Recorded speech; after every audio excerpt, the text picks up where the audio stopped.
Hello, and welcome to the U.S. History Underground. I'm Mr. O'Hagan, and I'm joined by my regular co-conspirator on the U.S. History Underground, Mr. Zagari. How are you doing today, Zags? I'm doing great, Mr. O'Hagan, but I can't help but noticing that we're not alone here today. No, we're not, Zags. Of course, we always have our faithful listeners, the Underground Army, but today we also have viewers. We sure do. And normally we are in the cozy confines of the high school podcast studio, but this episode is being recorded and filmed at Garden City Middle School. Yes, our first foray into video. And special shout out to Mr. Paul Cimino for helping us take our podcast to the visual dimension. I predict that we are, 6 months away from supplanting Joe Rogan as the #1 podcaster in the nation. You go ahead and dream those big dreams, Zags. All right, it's also an exciting episode because we're closing in on the end of the year and wanted to do a kind of wrap-up, a retrospective podcast. So today on the podcast, our hot takes, our top 10 underappreciateds in U.S. history. Zags, why don't you share the criteria we used to determine who or what made our list? Well, we cover so many important people and events and topics over the course of the year, but some of those are already well known. For example, Hamilton has his own Broadway show. Lincoln has more books written about him than any other historical figure with over 18,000. Amazing, yeah. World War II is still such an important part of America's identity 70 plus years later. Well, we wanted to revisit those people and events and topics that were also important, but don't have that same level of recognition. Right, it's almost like these different people and events hired us to be their PR firm. Well, we're going to bump up their likes and tried to double their followers. Let's try and tackle this list chronologically so our audience has a sensible framework to organize our selections. We each made 5 contributions to the list, and one of your choices came up first, Mr. O'Hagan. So what do you think? Fits into the category of underappreciated. What do you got? I want to give a shout out to the Articles of Confederation. Most every textbook will dismiss it as a failed first attempt at governing the new nation in 1781, but it was a government that was really reflective of the popular sentiment at the time, as it gave so much power to states and local governments while severely limiting the federal government. I mean, that makes sense. I mean, we are coming to the conclusion of a war to free us from tyrannical central government, so this all kind of flows. Yeah, so of course we wouldn't make a new plan of government that repeats that mistake of giving too much authority. By the way, it's under this government that we did negotiate a successful end to the American Revolution. And even when the cracks begin to show just a few years later, You get Shays Rebellion. nice name drop, the There we majority go. of people still wanted to keep the Articles. Let's never forget that people needed to be convinced that the Constitution was a better path for the nation. The Articles were not seen as some kind of abject failure at that time, as it sometimes gets labeled today. And then there was a provision in the document that left an open invitation for Canada to join us when they got sick and tired of British imperial rule. Kind of interesting, given the current administration's recent comments on Canada, don't you think? I mean, definitely. Absolutely. What's next on our list, Eggs? Well, I'm going to go with the War of 1812, Mr. O'Hagan. Interesting choice. There's another There Canada you go. connection there too, but that's the only reason you selected the war. So, no, it's not the only reason, but okay. So, throughout U.S. history, we have had forgotten wars, okay? Wars that are placed on the back burner behind the American Revolution, Civil War, World War II, etc. The War of 1812 is one of those wars, but I am arguing that it needs a bit more credit. The impact of the war not only solidified U.S. independence from Britain, you could argue that it's the third installment of the trilogy of the occupation of North America. Sure. But the war also helped ignite a sense of nationalism and begin to galvanize the American identity. As a result, Americans had a bit more confidence economically, and our technological advancements begin to take off, leading to a shift in the U.S. economy. Like I always say, Long Island oysters in Buffalo. Yeah, Blue Point oysters. There you go. Yeah. Hello, Erie Canal. While we are now politically independent from Great Britain, we are also becoming more economically independent with the onset of the market revolution. The war also helped ignite a sense of national identity and unity, and out of its chaos, enduring symbols like the Star-Spangled Banner, written during the British bombardment of Fort McHenry. And at the war's end, the U.S., with new technologies and a sense of independence, so all these factors lead to the desire to acquire and occupy the West. Okay, we have Manifest Destiny really took off after the war, and we begin to see our current continental borders take shape. So fascinating. This war, sometimes called our Second War of Independence, solidifies our identity as Americans while at the same time we're actually becoming more regional and Yeah, divided, right? Sectionalism is a key vocabulary word many of our students will probably remember from the era. for sure. It's strange, but it's true. Once that British threat is removed, we kind of turn on each other where we are, where we're looking at this sense of sectionalism starting to take shape. So, what do you got next, Mr. O'Hagan? Well, you mentioned the notion of American identity with the War of 1812. How Americans work is a big part of our identity, and that's why the next topic should be the market revolution. Sure. Early 1800s, it's just beginning as that War of 1812 you mentioned is unfolding. This is the first step towards America as an industrial nation. We're not there yet, but we see the growth of transportation, canals, railroads, roads. Once that infrastructure is in place, production of goods will follow. So we see the first factories and mills being built in this time period. But not the big steel mills and factories that we'll see during the Gilded Age. No. But this is the transition to that. Sure. We don't go from colonial Williamsburg to Carnegie's Homestead factory overnight. That's what this market revolution is. It's that transition period. This revolution is decades long, but it's an important period of growth for America. It also leads to a greater divide in America between Northern life and Southern life, something we can't discount as a mitigating factor in that sectionalism and crisis that grew in the years before the Civil War. Well, what's your next addition to our list of underappreciated, Zags? So we're staying within this same time frame, and I'm going to go with the Second Great Awakening. Oh, good one. Okay. Being history nerds here, I last discussed the political and economic impact of the War of 1812. But I have yet to mention the social changes that were also occurring in the early 19th century, right at the time of the war. Politically, we solidified our independence from Britain, and economically, the market revolution is galvanizing our economic independence. But what about political and social independence domestically? Well, it all starts in the church. The Second Great Awakening doesn't get much attention, but it should. This early 1800s religious revival didn't just fill churches, it sparked massive social change around the country. And it didn't just fill churches, as you said, but it actually created new ones in America. A lot of the religions that are part of the American character today are, in fact, American religions. It's the ultimate democratization of religion, making religion more reflective of the American character. We're not going to be contained under a single church like the Church of England or even the Roman Catholic Church. America is the Baskin Robbins of religion, 31 flavors. But how did that Second Great Awakening inspire social change? Sure. Well, it's fueled by passionate preaching and a belief in individual salvation. The movement inspired ordinary Americans to take action. The credo of the movement was personal responsibility, a responsibility to create a relationship with God and a relationship to spread the message of the Gospels here on earth, to make this world more like God's vision of the world. This led directly to major reform efforts: abolition, women's rights, temperance, education reform. They all gained momentum as a result.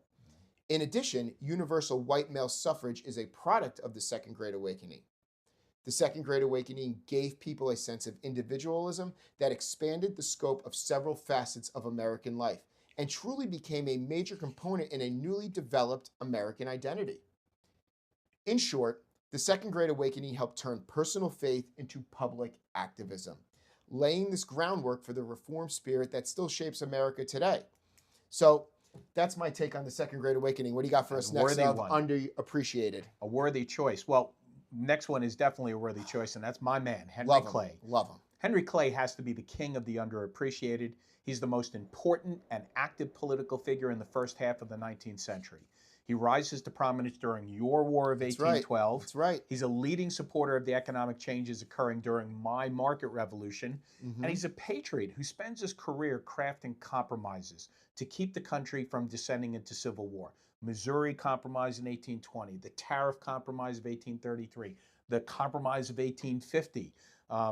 Those are all big parts of what he's doing. So it probably, a little bit hurts his reputation that he loses the race for presidency 3 times? Yeah, and he's actually denied the nomination by his party 2 other times. So that doesn't help. But I think the greatest knock against him is that his whole career as a compromiser looks like a waste because the Civil War comes anyway. Even though it's 10 years after his death, there's this sense that, it was wasted effort. Sure. So, I mean, 100%. I mean, you spend 35 years repairing the levee and then it breaks away, then it breaks anyway and floods everyone out. That nice Zeppelin reference there Hey, on the levee break. We get the Yeah. let out here on the channel. Yes, yes, we do. I'll say one other thing about Clay.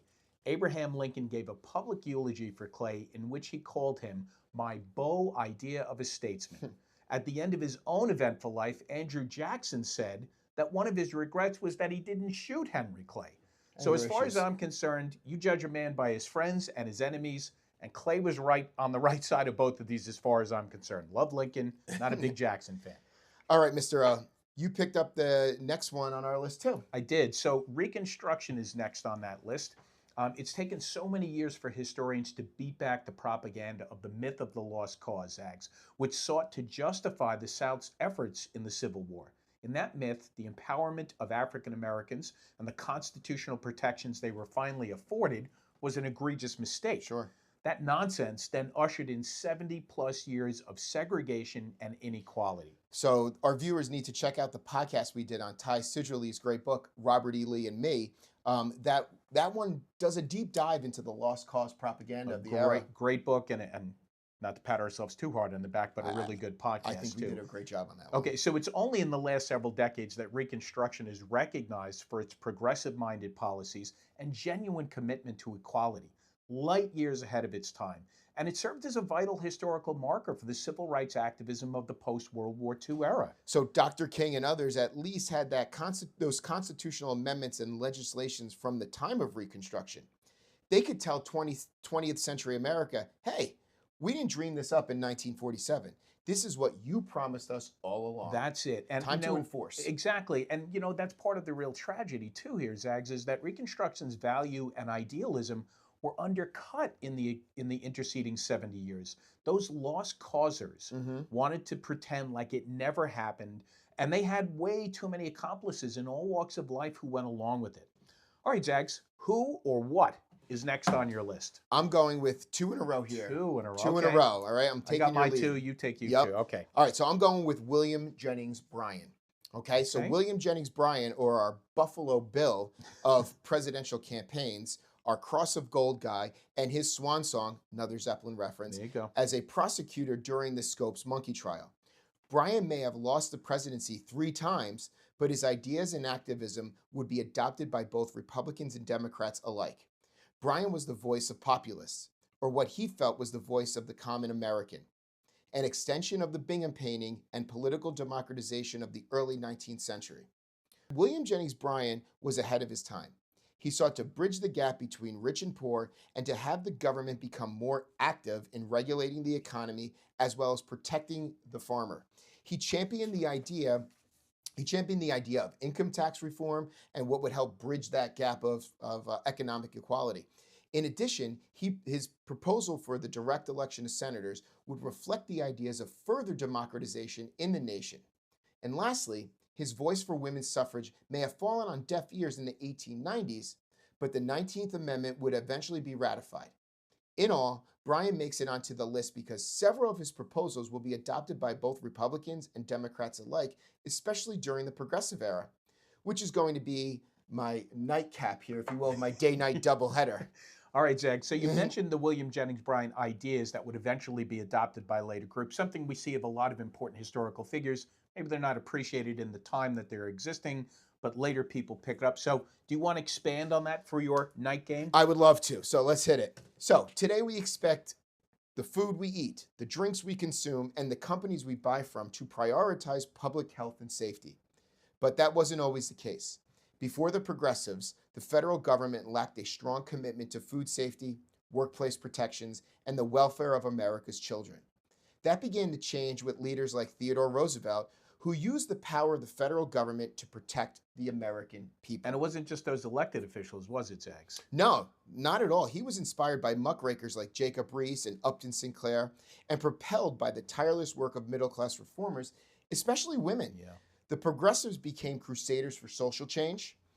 The 3 progressive presidents that we see, Roosevelt, Taft, and Wilson, recognized the necessity of industrial growth, but believed it should be balanced by a system of checks and balances within the economy itself. They took on corruption, corporate monopolies, and inequality well before it was mainstream to do so. So these are major social and economic changes, but these progressives really represent a significant political shift too, don't they? 100%. This era is the first big extension of federal power as new regulatory agencies were established to enforce reforms. While we often associate government activism with FDR's New Deal, we shouldn't overlook Theodore Roosevelt's Square Deal, okay, which laid the groundwork for it. And I got a quote here from FDR, and here's what he said about Teddy Roosevelt and the federal government. Theodore Roosevelt is believed that the federal government should assume an enlarged responsibility for the welfare of the nation. He believed that the national administration must step in when states or individuals failed, and that it could never be an indifferent bystander in the affairs of the nation. So, why is this era forgotten? Well, after World War I, the country entered a period of normalcy under Harding, Coolidge, and Hoover. Presidents who rolled back many progressive policies and limited government intervention. It would take the Great Depression and a world war to revive and cement the progressive vision in American life. Always important when we see these dramatic changes. For sure. There's always pushback, something Always. we shouldn't forget. Always pushback. Well, let's jump to the middle of the 20th century, Zags, and look to the rise of conservatism. Speaking of pushbacks, FDR's New Deal is such a game changer. It takes your progressive politicians and it supercharges their whole worldview. But as I always try to remind my students, in 1932, Hoover still gets almost 40% of the popular vote. Doesn't like So it. there is a fairly large anti-big government ethos that is still alive and well in Americans, even in the heart of the Great Depression. So this is the legacy of the Sons of Liberty And the Articles of Confederation. and the Anti-Federalists And the Jeffersonians. and the Jacksonians. Exactly. So it goes deep in our history. Still, under the New Deal, Franklin Roosevelt is able to provide the kind of safety net programs like the FDIC, Social Security. Still enacted today. Yep, that the average American sees as a responsible compromise to far less regulated capitalism that we saw in the 1920s. Heck, even Eisenhower in the 1950s embraces these government programs. He isn't looking to expand the New Deal, but he very clearly wants to leave them in place. But we still have that anti-government legacy bubbling below the surface, don't we, Mr. O? Yes, we do. And in the 1960s, conservatives like Barry Goldwater, the senator from Arizona, Sure. and publishers like William F. Buckley, the editor-in-chief of the National Review, they criticized the continued expansion of government programs under Kennedy, and especially LBJ's Great Society. In the later 1960s and 1970s, social conservatives were sparked by their dislike of the counterculture and anger over decisions like Roe v. Wade. So they too become more active in politics. So this was Nixon's silent majority, correct? It was, but now they're becoming more vocal and not as silent. Big government, the disintegration of traditional values, the declining standing of America in the world, these concerns energized an entire generation of conservative activists who helped usher Reagan into the White House in 1980. And in the last 40 plus years, the people who count themselves as conservatives have really dominated the political landscape. Does the Trump and the MAGA movement fit into this conservative ascendancy? Well, that is a podcast unto itself, Zags. There's no doubt that many elements of Reagan's conservatism are part of Trump and MAGA world, but many observers point to sharp differences between the two as well. New Deal liberalism had a 50-year run before the Reagan shift. It'll be interesting to see if Trump and MAGA represent a shift away from all of Reagan's conservatism. All right, well, let's close out our list of 10, Zags. What do you got to finish it off? I'm going in my generation here, Mr. O. We're going with the boom of the 1990s. Oh, yes. There we go. So our lives today are shaped by technology, smartphones, a la carte entertainment through streaming services, Google Classrooms, and Chromebooks, even podcasts, okay, are all staples of modern society. But the roots of this digital world lie in the dot-com era of the 1990s. I could talk for days about the transformative decade, but even CNN once asked, was this really the last great decade? As technology expanded, so did the economy. From 1994 onward, the United States experienced an economic boom, and this growth can be traced back in part to President George H.W. Bush's tax increases, which helped stabilize the economy following, Reagan's trickle-down economics. Those increased taxes were not loved by the Reagan No, they were conservatives. not. So that's a little pushback against the conservatives, right? Yes, but President Clinton, Right. especially after the Republican sweep in the 1994 midterm elections, adopted a more conservative fiscal approach while maintaining progressive social priorities. This hybrid model, combining economic conservatism with targeted social spending, contributed to record low unemployment, limited inflation, and a balanced federal budget by the end of the decade. It seems almost incredible to say that. It's A balanced unbelievable. budget, A right? balanced budget. Yeah. And this wasn't that long ago. No. And you also have the creation of NAFTA, or the North American Free Trade Agreement, in 1994, further exemplified the decade's economic globalization, linking the U.S. economy more tightly with Canada and Mexico. If the 90s are your thing, stay tuned. We will be dropping a podcast on the rise of grunge music and how that represented the decade as well in the coming weeks. And that's connected with your work with the Teach Rock Institute. Yep, Nice, absolutely, which is nice. further connected with our soundtracks elective in school. Great. All right. Well, it's also a seminal decade in the 90s because of the total shuffling of the world after the collapse of the Soviet Union. I mean, the U.S. stands alone in a way that no nation ever has. It's a new world order, Mr. O'Hagan. George H.W. Yes, Bush said sir. that, right? Yeah. So, with the U.S. emerging as the lone superpower, our foreign policy undergoes a major transformation. Goals and strategies shift to reflect a world no longer defined by Cold War rivalries. Increasingly, the U.S. focuses on foreign humanitarian engagement, as seen in interventions in Somalia, Bosnia, and Kosovo. Missions aimed at alleviating suffering, preventing genocide, and stabilizing fragile regions. NATO expands to include former Soviet satellite states, signaling a new era of international cooperation. In the end, American foreign policy centers on managing global security, spreading democracy and capitalism, and striving to be the best version of ourselves, a la George Kennan. Boy, that's quite a list I think we put together. Any honorable mentions you can think of, Zags, for our top 10? That's a great question, Mr. O. I have an idea. Let's ask our audience to consider some recommendations. I like that. I All like it. right? If you have any underappreciated topic or person, drop it in the comment section of this video, and who knows, you might inspire another podcast or even a part 2. Wow. Well, that's it for today and probably for the year. Thanks for joining us. Don't forget to check out all the great videos, content spotlights, A Push on the Road segments, and podcasts on this YouTube channel, all of which will help you prepare for your Regents in June. And it doesn't have to end with the Regents, folks. Oh, no. You can visit the channel all summer and keep yourself informed and entertained. What a glorious way to spend summer vacation. Look, we'll see you next time on the U.S. History Underground. And until then, Underground Army dismissed.